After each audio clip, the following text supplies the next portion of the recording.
G'day, it's fugitive Australian journalist Shane Dowling from the website kangaroocourtofaustralia.com.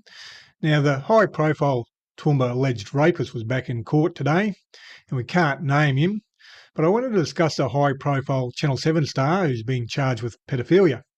Firstly, because they both overlap in two areas. Number one, they can't be named at the moment, and they both should be able to be named on October 3rd when the laws come into effect in Queensland. They're changing the laws. And also, they both overlap in relation to applications for suppression orders, but I'll discuss the Channel 7 one. That only happened in the last couple of weeks. That's been reported. A high-profile Channel 7 star has been charged with sexual abuse of children. And I'll read it out to you. It's actually a woman who's been charged and her partner. Now, it says in the media, a woman who featured on Channel 7 show has been charged with a string of serious child abuse offences, which allegedly span more than a decade. The woman, who legally must not remain anonymous, is facing several charges involving offences allegedly committed in multiple parts of Queensland.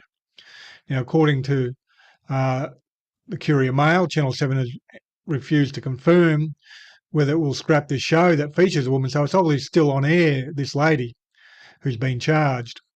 And the alleged offences date between 2005 and 2020. They include, and they're very serious, multiple counts of indecent treatment of a child under age 16, as well as multiple counts of rape, sexual assault, torture, assaults, and one charge reads indecent film. Obviously, the lady's been filming them. Now, the woman's partner has also been charged with several assaults.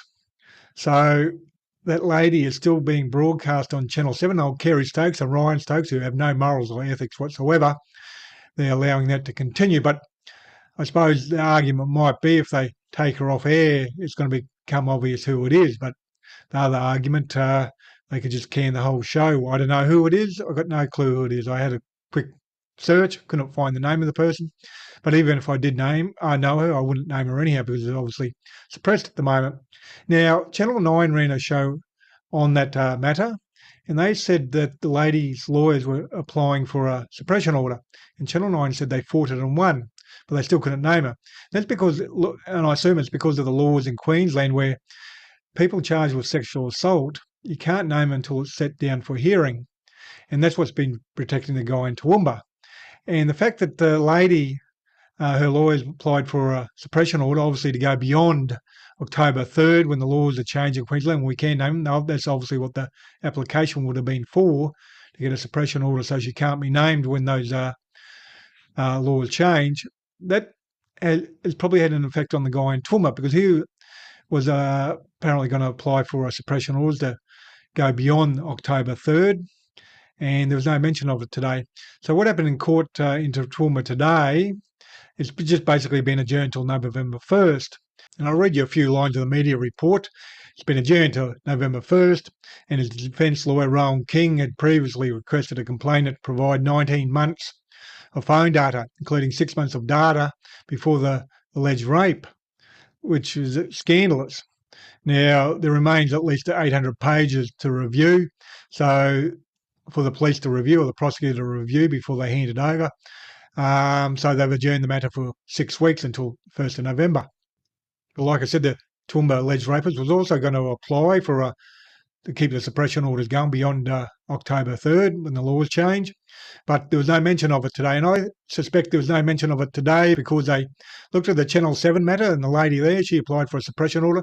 She couldn't get one and it involved paedophilia.